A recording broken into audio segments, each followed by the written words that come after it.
So, Maureen, before we start the talk, this is the get to know the speaker section. All right. So, Okay. so actually, I'm going to ask you a question that we haven't discussed. And the question is, what's the thing that has brought you the greatest joy in your life? Oh my goodness. Hmm. There have been many things. Actually, I feel very lucky that, of course, I've had ups and downs like everybody else, um, but I have had a lot of love in my life, and I think that because I've had love shown to me and care shown to me, it's quite natural to want to show that love and care towards others. And so I think that has brought me a lot of happiness. And, that has, you know, that relates to family.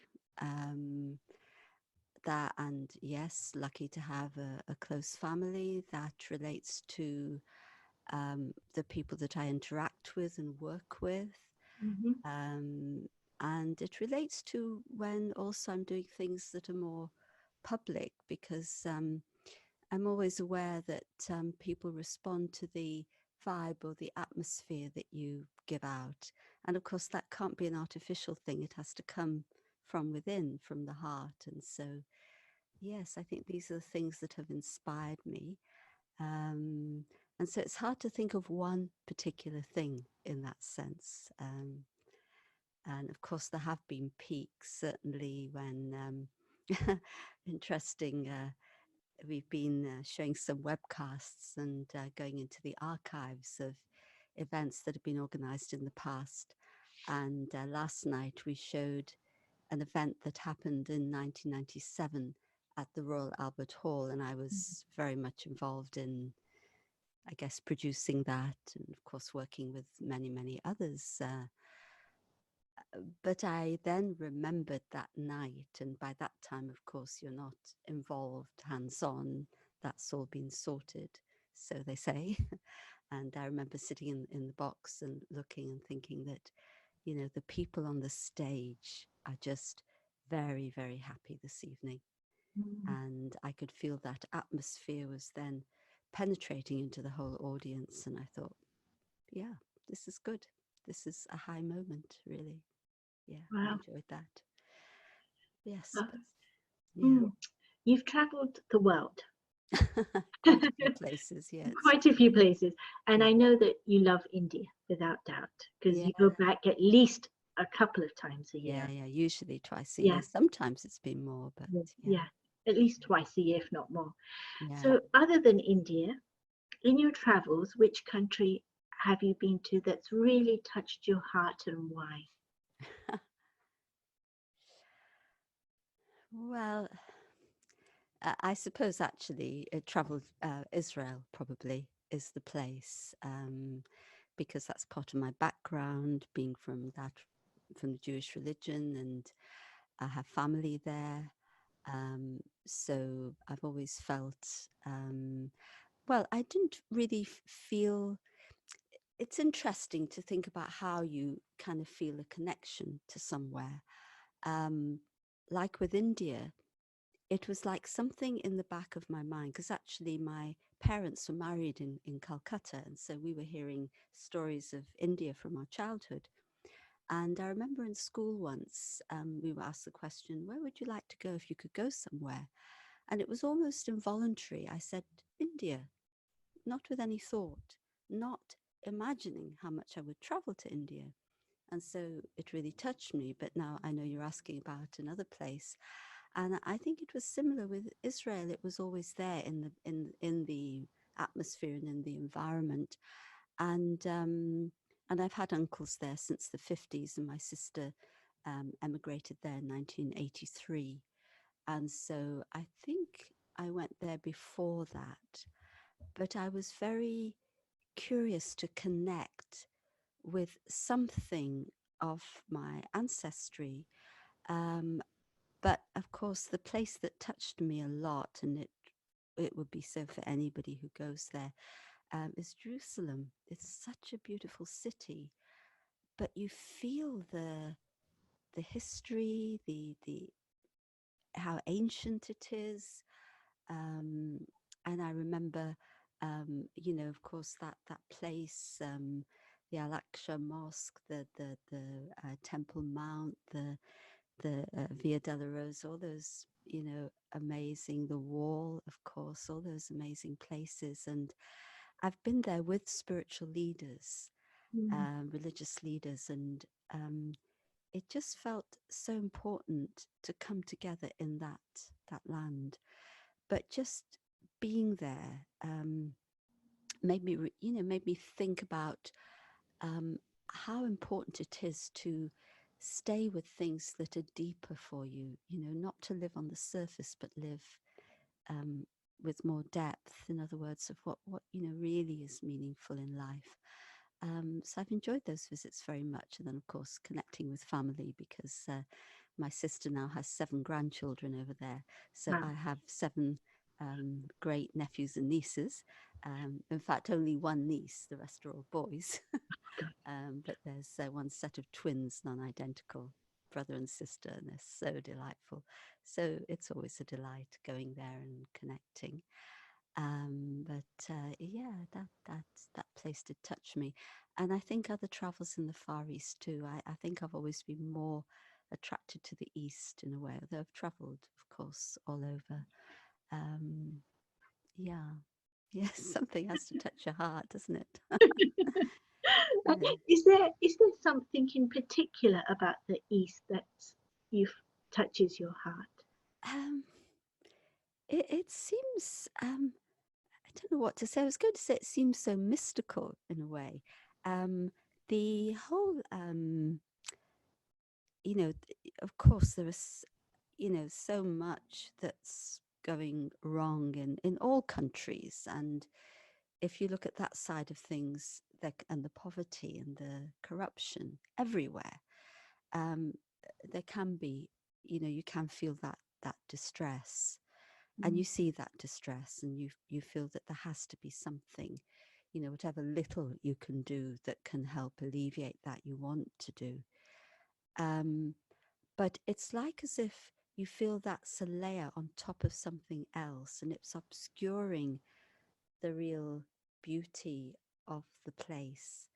And especially I've read a lot about India, and about the freedom struggles, and about how India was before the British Raj, and then even before that, the whole history. And that ancient India, you feel, is so, must have been so powerful, or so amazing to be in that time, because there was so many discoveries of science, and the way people lived, with values, and with real honor, and with goodness. So there's always that. It's like as if it's seeping through, and that's what touches me. That's what I like to tap into. Yeah, Okay, yeah. interesting. Mm. Now, India, the other side of the world, and Yeah, just very quickly, Calcutta, you mentioned. yeah. Had a They've just, cyclone recently. yes, they've just had a cyclone. We're on the other side of the world, and in a sense, there's a level of lockdown that's Yeah, there. So we can't rush over with bandages, etc., to help them. yeah, yeah. But what can we do sitting at home? Is there something? Is there something? Of course, in the physical sense, not a lot. And I've seen too that often when people try, even now that's not so easy, but when people try to physically send things, it's not always that which is needed.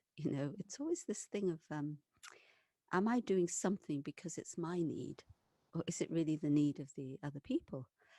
Um, so that too has its own parameters.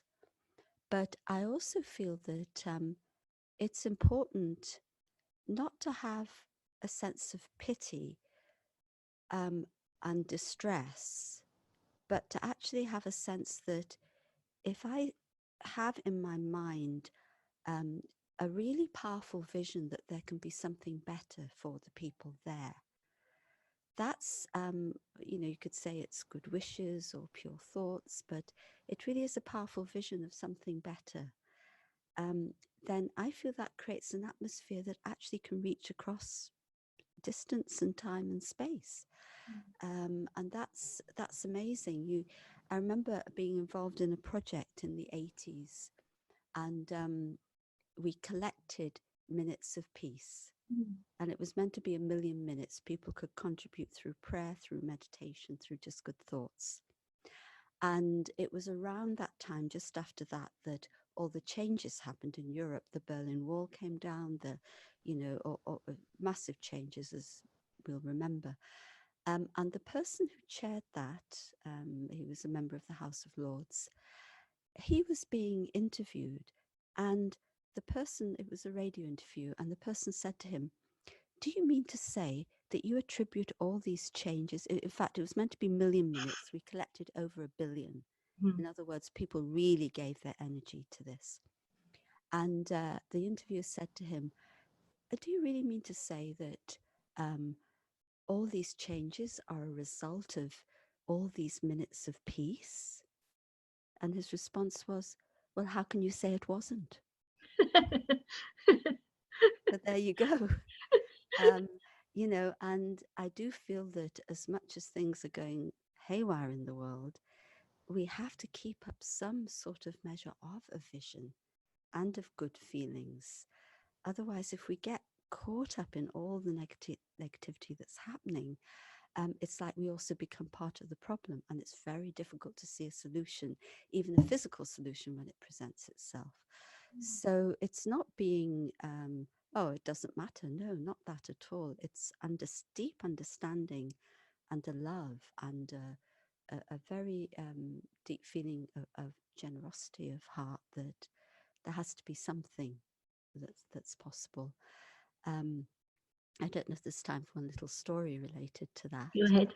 Okay, and it was related to India at the time of the Bhuj earthquake, and that was quite devastating. And people who had everything, the next day suddenly they have to ask for a plate of food. Now, I mean, it's very, very hard to lose such a feeling of a loss of dignity. And some of the people belonging to the Brahma Kumaris, the organization is quite large in India, and they had gone out to the affected areas to give actually means for cooking some dry things, beans and lentils and whatever, rice, plus the cooking stoves and the fuel and so on. And when they were reporting back, and I heard one of these reports, one of the people said, and she was a doctor actually, she said, "Somebody commented to us that when you people come to us, we don't feel that we lose our dignity when you're giving to us." And I just thought that was so telling, because the attitude with which you do something is so important. And so if you feel you're giving a handout to somebody who needs it, well, yes, it's a kind of pity. But if you feel that humanity is my family, and so this is a family member, a brother, a sister, whatever, you're giving with a very different awareness. You're sharing rather than giving. You're sharing what you have. And I think that spirit is very helpful. And I think that really touched me and helped me to understand the importance of the spirit behind what you're doing, or the awareness behind what you're doing. Yeah. We have 1 minute, and I'm going to Okay. ask you this one question. Okay. Even though you've been to Israel and you have that deep connection with it, you're Jewish, but you were born in this country. Yes. So you're a northern girl. Can't hear it in your accent. Is that right? Yeah. I'm from Liverpool. Yes. So what's the best thing about Liverpool? Oh, people are so friendly there. People would just go out of their way to do anything for you. And and so, if you don't know the way, they won't just say go over there. They'll say, "Come on, I'll get in the car, I'll lead you there to the right turning," and they'll take you. Or if you're stuck, in the snow or something. It happened to me once in London, and everybody drove past. And it wasn't the days of mobile phones. And I thought, if I was in Liverpool, there'd be 10 people queuing up to push me out. although I shouldn't make generalizations. You have kindness everywhere, of course. But really, Liverpool is a very friendly city, and I really enjoy. I don't go back there that often now, but that's the main thing I would say. So you brought a bit of Liverpool friendly to London. Thank you. Yes, yes, yes. Okay, so I'm going to welcome people as you're coming online now slowly. This is Maureen Goodman, and Maureen's going to be sharing on tonight's topic, which is feeling overwhelmed with all the juggling in life at the moment. Maureen, I've known for a number of years, and it's been a pleasure of interacting and working alongside or underneath as a somebody being mentored by Maureen. So, the interesting thing is, she often seems like the analogy of a swan. They're floating along, very graceful, but the feet are paddling away at a whole different pace. And I can say that, yes, Maureen's one of those people. She's definitely paddling away because she's got so many things to juggle. But on the surface, there is that pristine, swan-like feeling that you get from her. How did you suss it out? Well, having worked with you a little, I've realized just how much you juggle and have to juggle on a daily basis. Yeah. So I'm going to say to you, does juggling have to be a struggle, or can you enjoy it? And if by chance you have ever lost that sense of calm and felt a little bit overwhelmed by what life is throwing at you, what are your techniques to come back to that calm? So over to you, Maureen. Okay. Thank you very much. Thank you. Thank you very much. Thank you for that nice introduction. And yes, yeah, you have to be paddling away to have success in life. I do believe that. You do have to be proactive in life. Things are not just going to come to your doorstep. And yes, I was thinking a lot about juggling because even though it's this period of lockdown, and in the UK, of course, things are starting to ease just a little. And so if you're part of an organization and people are coming back to, well, volunteer in this case, of course, that involves a lot of juggling of what are the safeguards, what are the guidelines, how you communicate. So a lot of things going on, and the rest of the work is still there as well. So yes, for some, I know they've really had time to just reflect and to do lots of things that they haven't done before, clearing out the clutter, etc. But I don't think it's quite come to that for me as yet. Maybe it will. But when you do juggling, of course, you need that dexterity, you need a lot of concentration, you need calm. You need to be very much with yourself, I feel, rather than totally extended into the action and caught up in it. And I'll explain more about that because, of course, when the juggling is going well, then it's easy. If you watch a juggler, it flows, it looks absolutely effortless. And once you get onto a role of success, it is effortless. But the problem is when you drop a ball, when something does go wrong. And of course it will. It's just the nature of life, just the nature of things. And that's the point at which you need to know what your methods are to pick yourself up and to move on and to make the best of things. But of course, you have to get to that flow in the first place as well. And there are different ways in which I've worked with myself to get to that. And as I say, I drop the ball sometimes, definitely. And you think, what am I going to do now? I was talking with somebody a few days ago, and she was getting herself quite stressed about things. And it's been going on for a little bit of time. And so we had a good talk. And we identified 3 things that were causing the stress.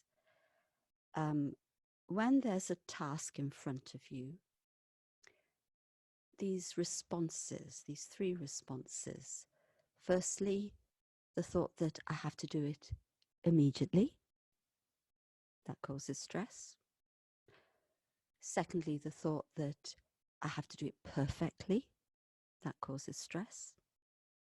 And thirdly, the thought that I have to do it in a way that does not draw criticism from other people.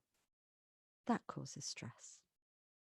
And so we looked at these attitudes, and as we talked it through, she could see, and it was good for me too, that stepping out of these attitudes can help us to be more calm and to take things more steadily in a way that isn't going to cause stress. And the interesting thing is that when we jump to do things too quickly and we keep going at that sort of pace, finally, we often get less done. I've discovered that moving carefully with patience is often much more productive because I'm much less likely to drop the ball. So first, this thing of feeling that I have to do it immediately. And often people pressure you. You know, the DYGME syndrome. I'm sure you all have it. I have it. Did you get my email? Someone sent you an email, and then half an hour later, an hour later, did you get my email? Well, hold on. Yes, I got your email, but I may have got 50 other emails as well. And there seems to be this drive, you know, this prevailing atmosphere. Things have to be done immediately. But do they? And I've begun to learn that, yes, you want to do things at the right time and you want to do them well, but you don't necessarily have to jump to do it immediately, because often then you haven't put that thought and consideration into it. And I know I would talk about the tyranny of emails. And what did we do? Oh, I met somebody today, and I have to send some guidelines to people when they volunteer. And I was asked to give him this by hand. And I said, well, do you not have an email address? I have, but I don't really use it. And I asked him, do you have a business or anything? He said, yes, I'm in construction. I said, you don't use your email? Not really. I thought, oh, this is a person to admire. And we get so, overwhelmed by these things. But let me step back. Maybe there's another way I can do things, not necessarily without the emails, but another approach to things. And this made me think quite a bit, when I get into this situation, I think I have to do it immediately. I say to myself, why am I being ruled by time? And what is time to me? What is my relationship with time? And can I make it a relationship where time is there at my disposal? It's not forcing me, because what is it? It's a question of how I use my time, isn't it? And I remember somebody once telling me a story, and they had been brought up in a village in India, and their mother used to sew those beautiful, colourful skirts and sell them. And he and his brother were getting a good education, and they were going to be getting jobs. And they said to their mother, because she would do everything by hand, and they said to their mother, well, soon we'll be earning some money. We can buy you a sewing machine, and it will save you time. And she looked at them and said, time? Save me time? What do you mean? Time is in front of me. Time is there for me to use. And when I heard that story, that really made me reevaluate my own relationship with time. And I thought, yes, it's up to me how I use my time. And so if you think about juggling, you have to be the master in order to juggle. And so being, if you like, the master of time, I mean, that sounds very grand, but in the sense of knowing how you wish to use your time and consciously doing that really makes a big difference. And within that, I know how important it is to take pauses from time to time. And, we don't reflect enough. I always feel this. Our societies are not reflective enough. And maybe this time of lockdown, for some anyway, has given a bit more time for reflection. And okay, then I can see things a little more clearly. I know that if I pause before doing something, it really helps me to understand clearly what is the best thing to do, and especially before taking decisions that are important. A pause really helps. And at one point, somebody who's mentored me for many, many years and has only just passed on, working with her, she would not allow you to rush into anything. She would achieve a huge amount during the day, but she didn't want to rush because she kept her own mind very calm and purposeful. And I would go to her with a question, but we need to solve this, and what do I do? And I'd be a little bit, need to do it now. And she'd say, just wait. But, you know how it is? Just wait. And eventually I learnt the wisdom of just wait.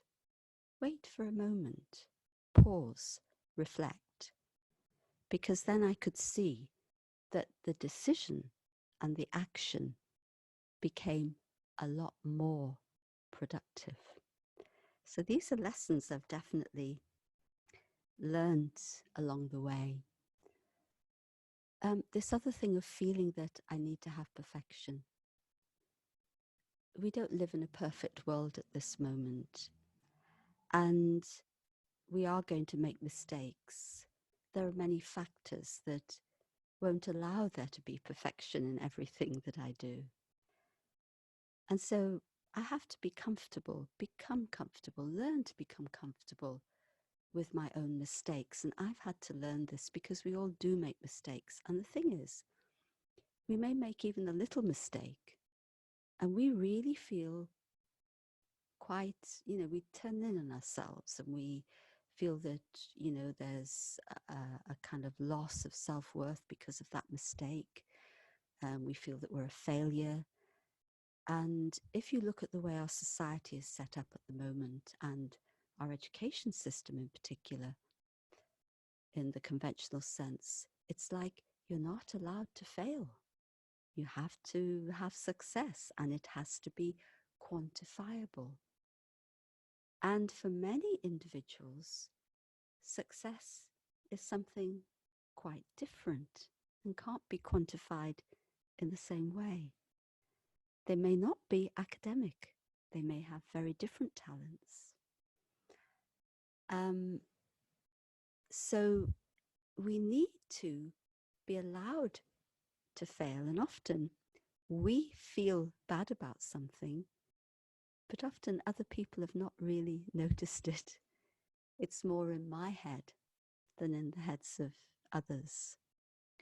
And so my whole journey with mistakes, and sometimes it would take me days. Now it doesn't take me days, usually minutes, maybe an hour, but usually minutes. I get over that regret. Why? By asking myself a question, 2 questions actually. What do I learn? What can I learn through this mistake? Or what have I learned through this mistake? And that really gives me a lot of empowerment, because then I can see it as something I can learn from and move on from. What have I learned? How has there been benefit for me? And sometimes when you stand back, and this has happened to me often, sometimes the mistake has turned out better than if I'd done it as I intended. It's a funny thing, but if you look back, you'll probably, you know, have an experience of that in your life. But the important thing is dealing with those inner negative feelings that come when you do drop the ball. And it is going to happen. I wish I could sit here and say to you, well, if you do A, B, C, oh, there'll be perfection. It's not like that. It's more about how do I respond to the imperfection in myself and in others. And of course, this brings us on to the next thing, this thing of not wanting to draw any criticism from others. We feel fearful of criticism. It makes us anxious. Well, let's look at that a little bit. Nobody likes criticism, of course. But again, where is it coming from? When I criticize someone, and I'm sure we all do this at some point, when I criticize someone, where is it coming from? Is it really about criticizing them, or is it to do with some frustration in me? And can I develop more understanding and help the situation? I've learned to accept criticism and not take it so personally, and not allow myself to be defined by it. And this is the problem. Somebody says something negative to me, and I believe that that is me. But that's one person's perspective. And of course, what gets criticized is the ego or the arrogance, this feeling that I've been insulted. If I really can develop my true self-worth of myself as a person, as a being, then I won't feel the insults so much, because I will have inner strength and resilience, because I will know my strengths, I will know my qualities, I will know my talents, I will know my values, I will know what it is I want to give to life. And if we get thrown off course by criticism, it's because we've been taking.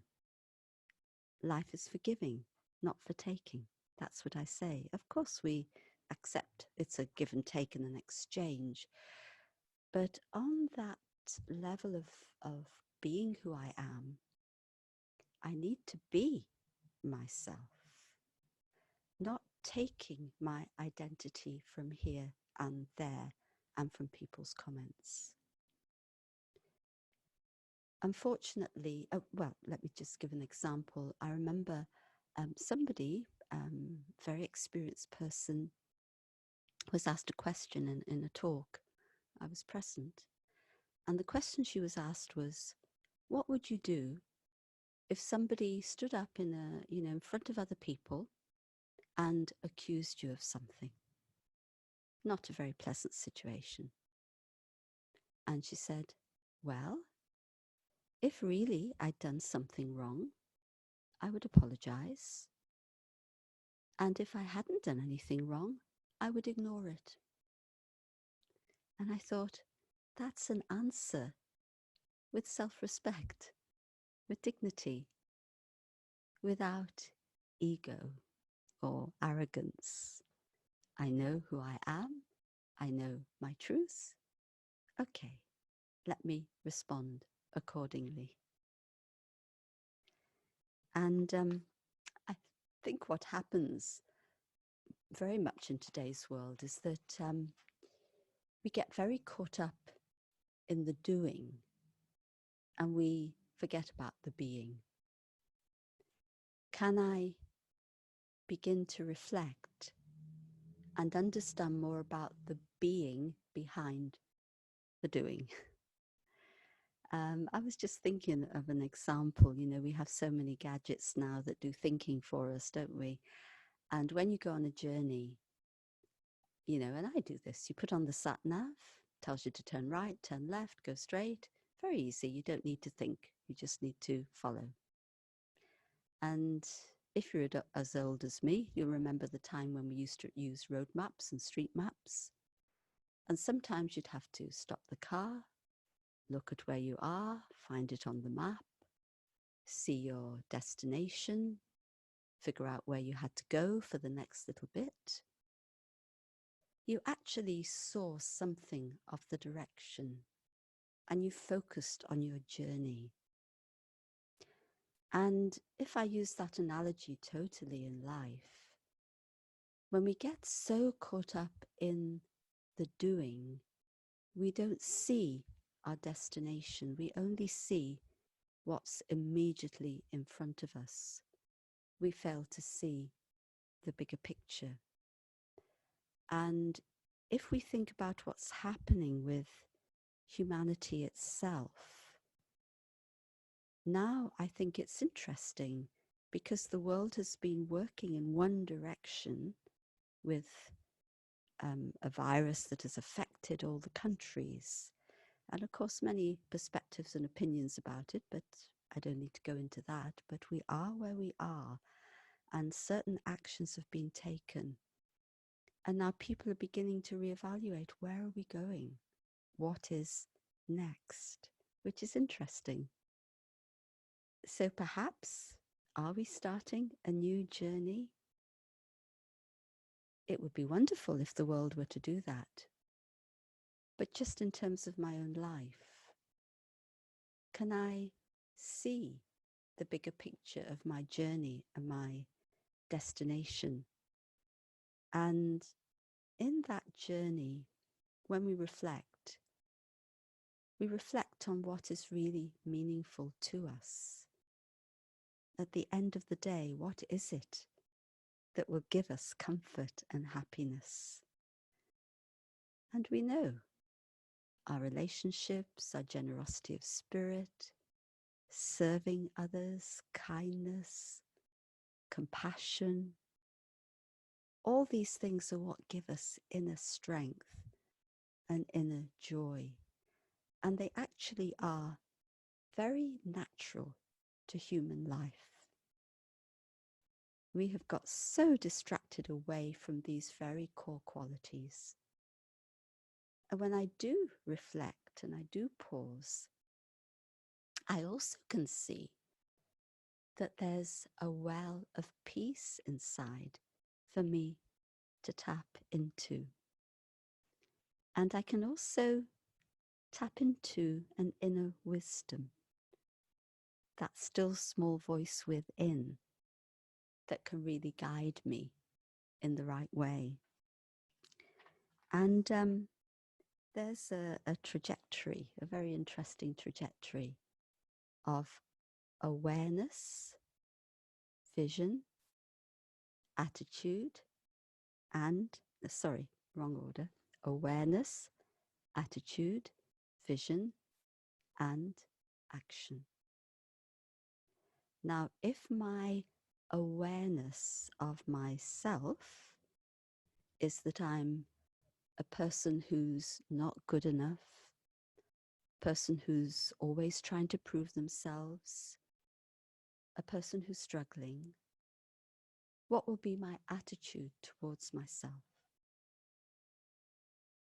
A person who's always trying to please others, we get into that syndrome.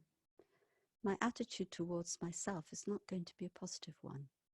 It'll be difficult to have that self-esteem and that inner dignity. And then, what would be my vision? My vision of the world will be, well, everybody's trying to put me down. That's what I'll see, and that's what I'll experience.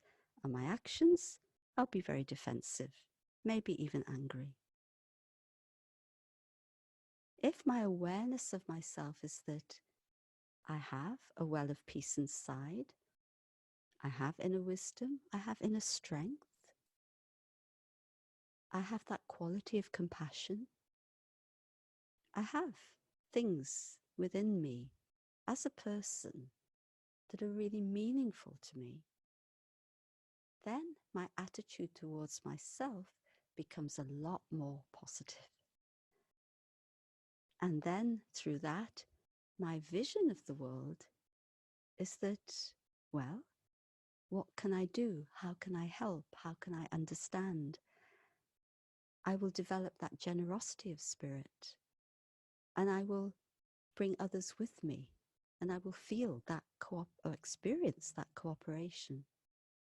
And then my action, of course, will be accordingly. So our awareness of how we see ourselves is really important in this. And then even though there are many things to juggle, I don't lose sight of who I am. And that keeps me centered, that keeps me calm, that keeps me concentrated, so that the juggling can happen, but I am not the juggle, I am me.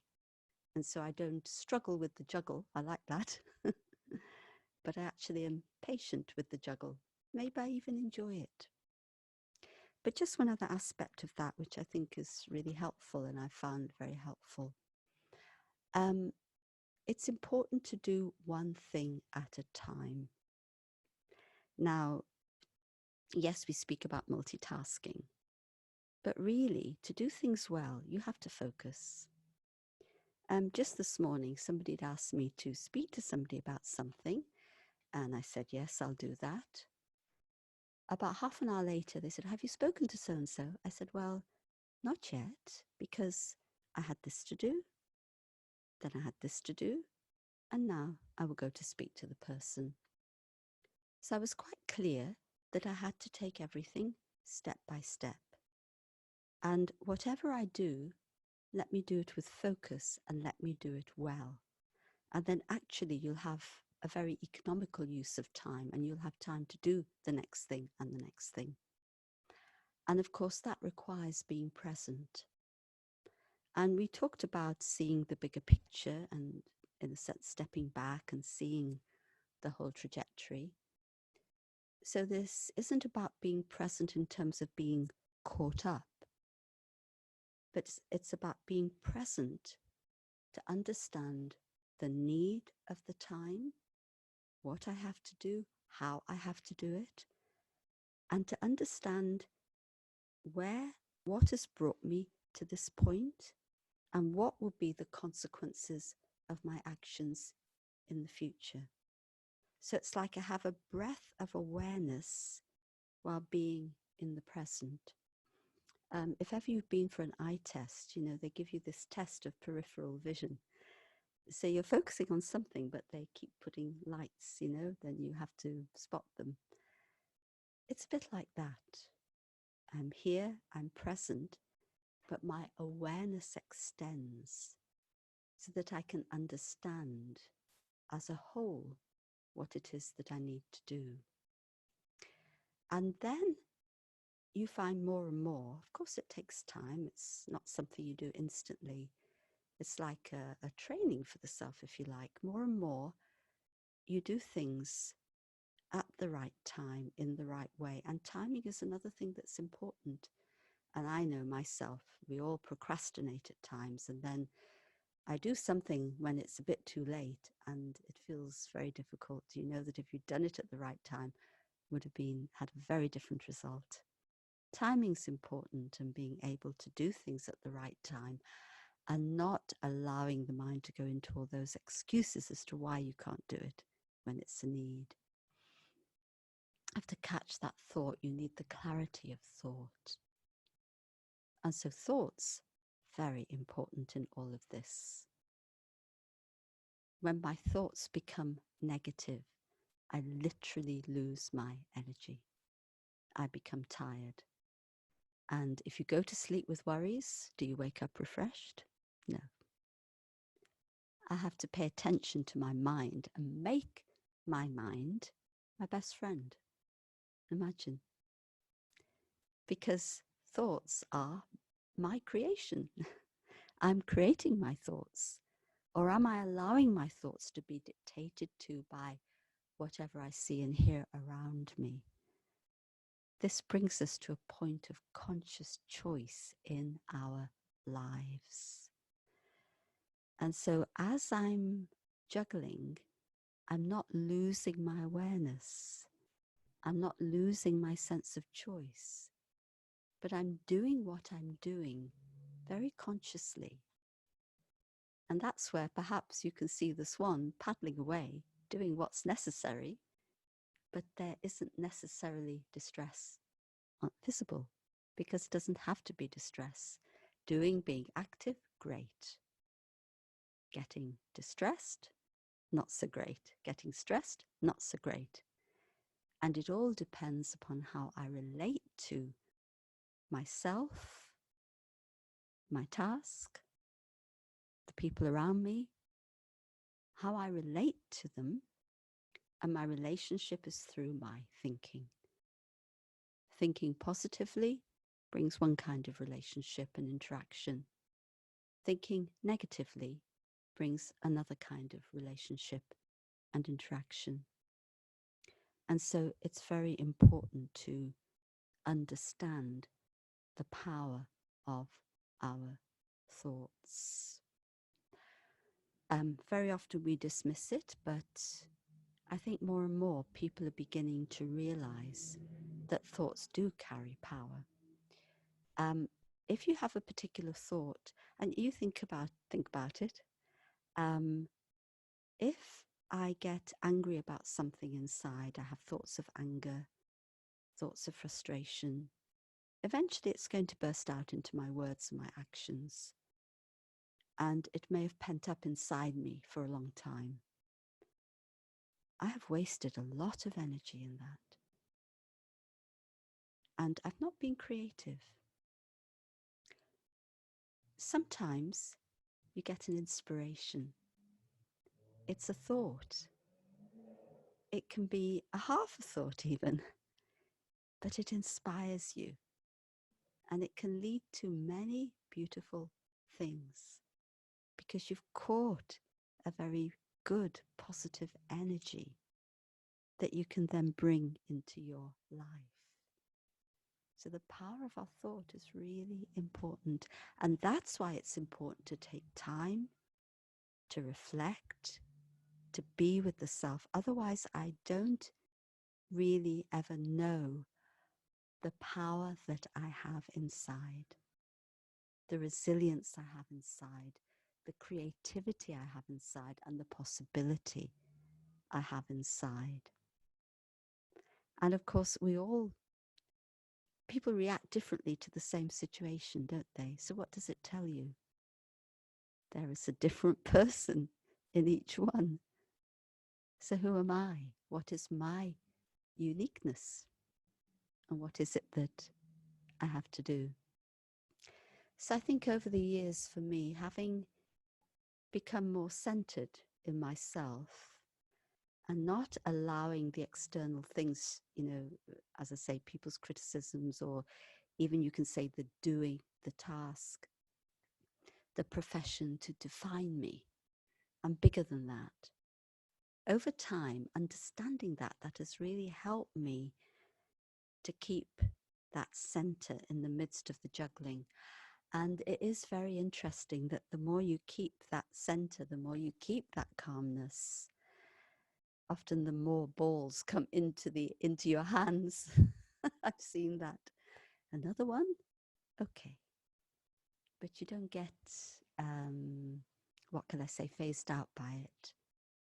Because as you do things, your capacity grows. It's very natural.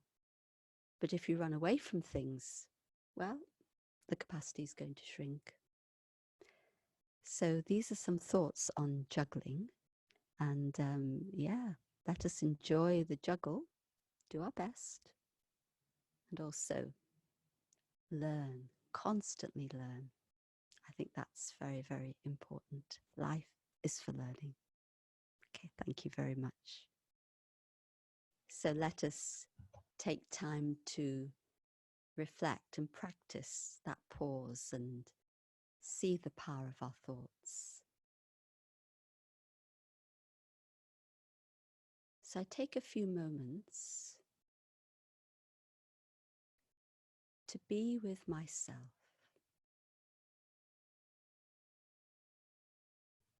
Let me have the courage to take my thoughts away from people, situations, things I've done or haven't done. Let me give my mind a rest from all those whirlings that often go on. And let me be myself. What would I like to think about myself?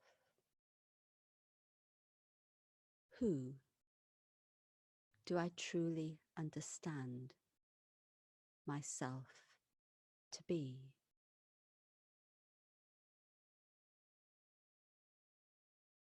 Can I go inside instead of outside?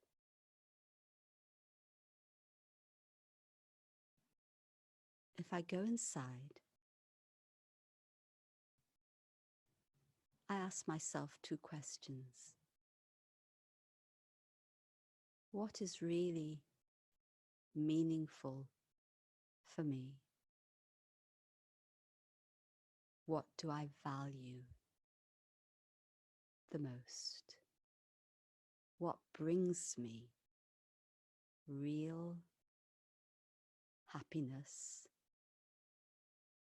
A happiness that takes me away from any inner conflict.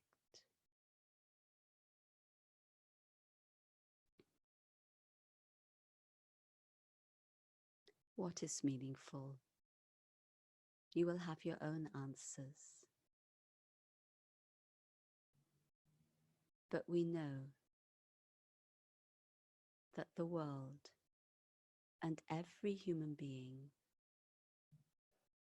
needs universal things that are meaningful. And what are those? Peace. In different ways, everyone is seeking peace. Love. In different ways, everyone is seeking love. Truth. In different ways, everyone wants to know what is real and what is true. And so, where do I look? Can I find them inside myself? They are part of my being. They are who I am.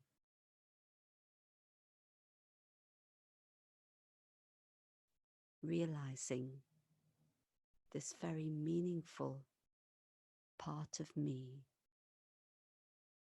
which is real, which is true. I value myself. And as I come into activity, this is the self that begins to act. I bring the being into the doing, and life becomes different, meaningful, productive, and I can share the joy that I feel inside with others around me.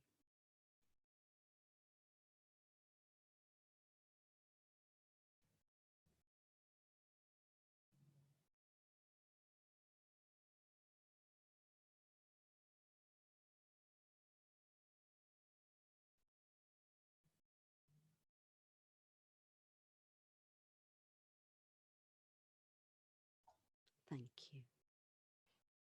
Thank you, Maureen. Thank you. Okay, the first question. It's really well written, so let's hope I can read it correctly. Thanks so much for the presentation. The idea of not responding to criticism and being centered makes perfect intellectual sense. But I think you know what the question is. But in the moment, criticism can strike. Yeah, go on, but finish reading what? Hello. Hello. But in the moment, criticism can strike viscerally, Viscerally, yes. viscerally, and it's difficult to control a response or even think at all. How do we get to a state where we can respond without letting the emotion take over? Very good question. $64,000 question. Well, one word is practice. You know, just as we had this practice now, a very brief reflection, meditation, it took us into another dimension, essentially, another awareness of the self. And so that awareness is something that we need to build up. At the moment when criticism is in front of me, it's very difficult, as you're pointing out, to suddenly stay calm and it doesn't matter. So I have to be prepared and I have to build up that awareness. And I know that's what's happened for me because I've been practicing, reflecting on these things and getting to know myself over time. Actually, it doesn't take too much time, but it's something that it's important to do every day. So you're building up this different, new, meaningful awareness of yourself. And because you then, and that then becomes more natural to you than simply being a kind of an awareness that I am a product of what other people think of me. It takes a little time, but the practice is essential, and practice with that aim or intention. And as you practice it more, you then feel that inner strength builds up. And what's very interesting, when people have been practicing this, maybe just for a couple of weeks, you know, they'll come back and tell you, well, it was so interesting. Without any effort, I just didn't react. I was surprised at myself. And so because the consciousness has shifted, or the awareness has shifted, it just becomes different. Because everything depends upon your awareness inside. So really, if you practice this every day, and especially at the beginning of the day, and I know that from Inner Space, there are plenty of resources on the website and so on for the reflections and different things you can look at. But a daily practice at the beginning of the day, especially. So it's like, you know, some say the mind's like a crazy horse. Well, if you put the reins on in the morning, then you can ride the horse.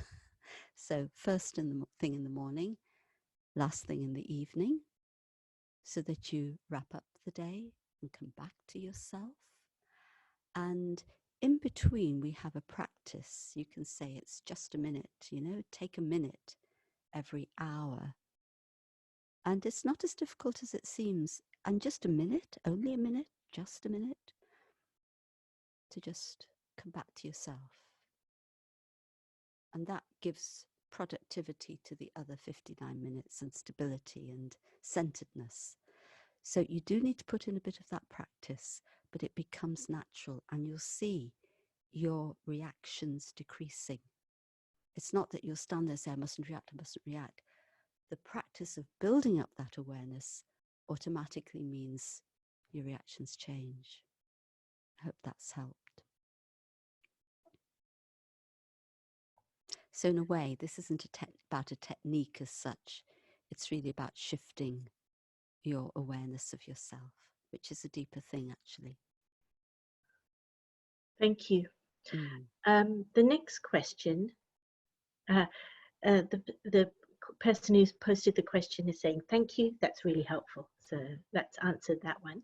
The next question is, you mentioned patience and the importance of patience. How do you develop patience? You know, there's that saying, isn't there? God, give me patience, but hurry up. Again, it comes with awareness, but it is something you can practice. And, you know, there are often, just initially as a practice, there are often times when you have to wait, right? And, or maybe you're traveling, or you have to wait in a queue. And I think now with social distancing, we're all going to have time in queues a lot more, even for our shopping and so on. Now, I can just get out my phone, oh, I've got to do this.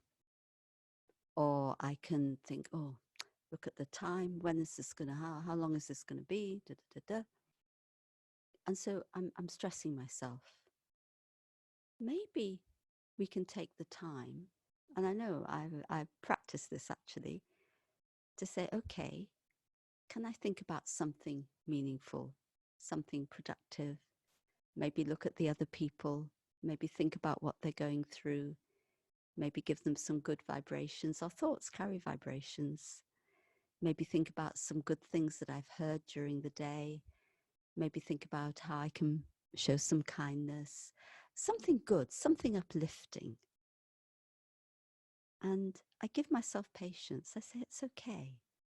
I can use this time to strengthen myself with positivity inside. And then, yes, maybe I want to get the phone out and do something, but it's not because I'm escaping. And this is the thing. We become impatient because we're escaping from something. So patience means I'm present.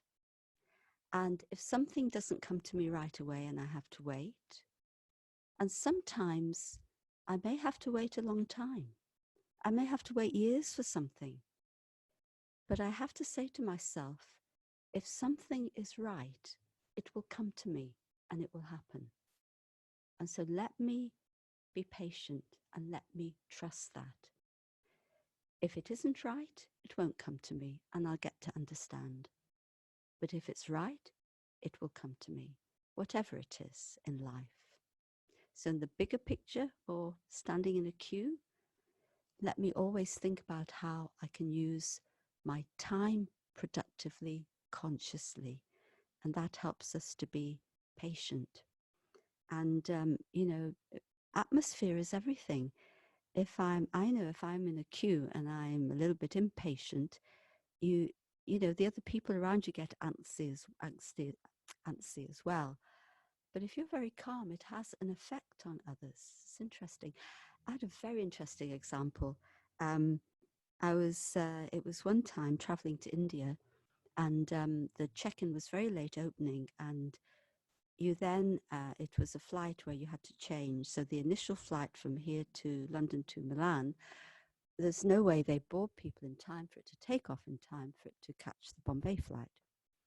So when the counter opened, everybody just rushed, you know, falling over themselves. I just stood there. I said, there's no point. Let me just be patient. Let me see what happens. And somebody came up to me and said, are you traveling on your own? I said, yes. And she said, would you like to come on a direct flight to Bombay on British Airways instead? And I looked around me and I wondered, did anybody else need it? But everybody was caught up. So I said yes. And I got to Bombay a lot sooner than I would have. So sometimes patience has its productive elements. That was an experience. Thank you. The next question is I appreciate, actually, I love and appreciate this idea of doing one task at a time. However, how can I focus on one thing at a time when my partner needs my attention, the children also are clamoring for attention, I have my boss or my mother on the phone, and the dog gets excited and decides to add to the excitement and needs attention. Well, How then do you focus on one thing at a time? I'm so tempted to say move house, but that wouldn't be the... Yeah, sure, sure. You're in that situation. You just need to stay calm. And actually, don't try to fulfill everybody's needs at once because you just can't. And so when people, and I'm often in that situation, probably not with, you know, quite those ingredients, but perhaps different ingredients. People expect you, can you do this? Why don't you do that? You know, pulling you here and there. And I find at those times I just stay quiet for a few moments. I stay calm. And I just, you know, if what's the most excitable? If it's the dog, okay, calm the dog down. If it's the children, whatever. And I just need to say, yes, sure, yeah, I'll be there, I'll be there. Just a moment, just a moment. Just give them some reassuring feeling. Because if you feel pulled and they all want a part of you, you'll be split into pieces. And your anxiety at trying to do that will make them more volatile. And so give them some calming words. Yes, yes, I'm just coming. Just give me a moment. Or why don't you do that? You'll find a way. If you're calm inside, you'll find the right thing to do or the right thing to say that would just keep things cool. And actually, more than anything, it's creating that calm atmosphere, especially in the home.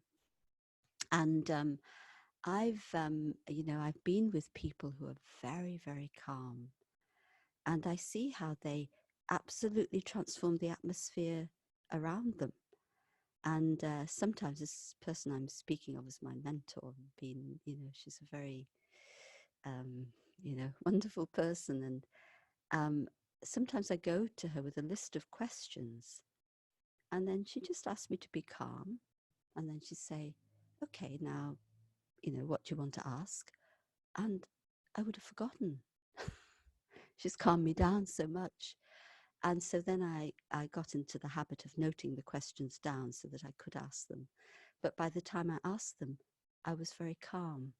So I was able actually to hear her answer much better, or to respond and to discuss. So it's the whole thing of where we respond and we become a slave to the situation, and we lose hold of our conscious thinking and being. And then that adds to the chaos. So that's what we have to try. And you find people will get used to it, that you're not going to jump, because you can't just jump at everything. It's like this morning, the person asking me, well, have you done this? Okay, yes, I'm going to do it now. And because I was calm, they didn't argue with me. But if I'd said, oh, you know, it's too much, they would have said, well, go and do it, you know. Would have been a whole different interaction. Not easy, but that's, and the practice, coming back to the practice, that's what I would say. So creating that atmosphere at home is really important. Thank you. Yeah. The next question. What if the thing that's distracting you is your own mind?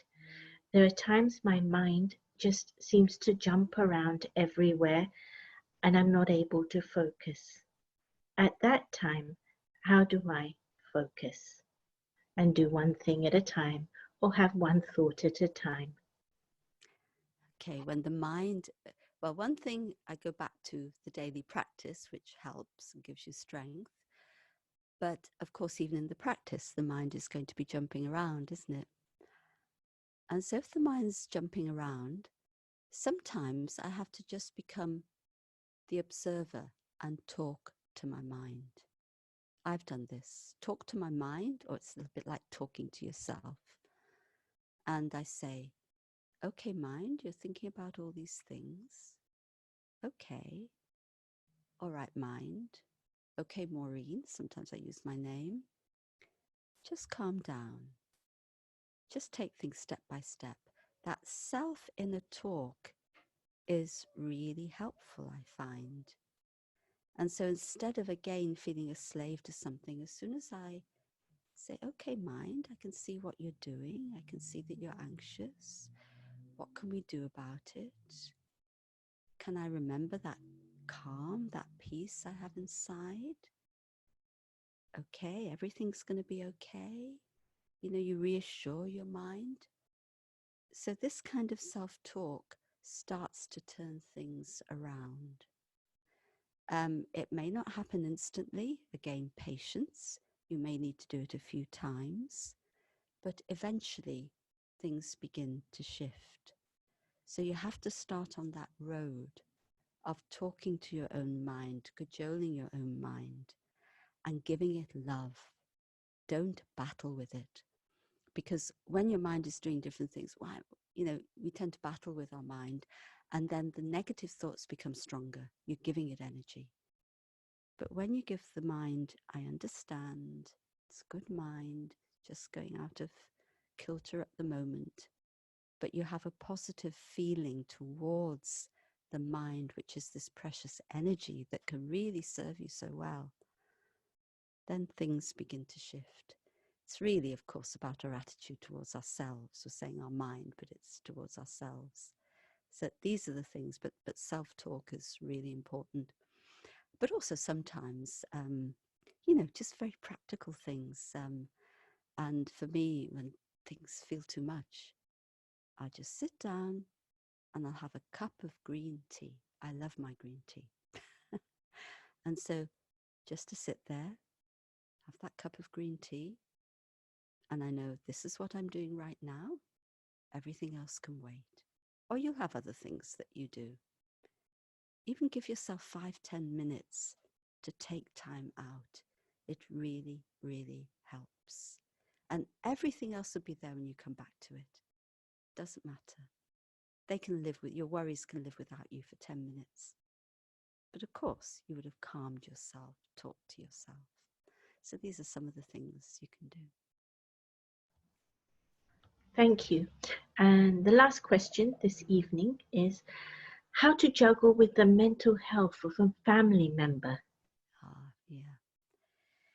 This is not an easy one at all, absolutely. And of course, it depends on the situation. And of course, getting whatever help that is needed professionally, and I'm sure that's happening. And of course, when things go on over time, it can be very, very wearing. And so I absolutely have to keep my own practice very firm and very sound in the morning and the evening. I have to find that space to give myself time to strengthen myself inside. Otherwise, it's going to wear me down. And when I strengthen myself inside, it's possible to have a more, not that you're not compassionate, but to be more understanding, or for that understanding to come to the fore more. And sometimes you realize that there's very little that you can do or say. And of course, when the person's going through something, it's distressing to see them go through something. But I have to say to myself, and I remember it wasn't so much a mental health situation, but no, I've had that too, actually, in the family. But it was a situation where somebody was terminally ill. And of course, the tendency is to get drawn in, and that you get into the sorrow of the situation. And one day I sat myself down and I said to myself, what is the best thing I can do for this person? Because I was very close to her. And I was surprised at the answer that came. The best thing you can do is to stay happy. Now, of course, I'm happy that you're going. It's not like that. But it was a signal to me that what the person needed was the atmosphere of my inner contentment and calm. As I say, not easy, but it's about separating out what it is that I have to do. They are doing what they have to do, and they often can't help it. It's a compulsion inside. I understand that. But I forget often what it is that I have to do. So that little bit of separation, and I begin to see what I have to do. And at the very least, it's staying calm and not being fearful or distressed by their reactions, because the reactions will continue. I have to understand that. And also not to expect things to suddenly change. That's very important, because we so want the person to be better. We always have that hope that it's going to change. Sit with it, live with it. Don't put that pressure on yourself or the other person. And that actually helps things to shift. So that's another thing. These are not easy, definitely not easy, but just giving some pointers that maybe you can try. And yes, do some meditation, take up some meditation commentaries, really benefit yourself so that you can create that atmosphere for the other person. Thank you, Maureen. Thank you very much, and good night. Thank you. Good night, everyone. Thank you.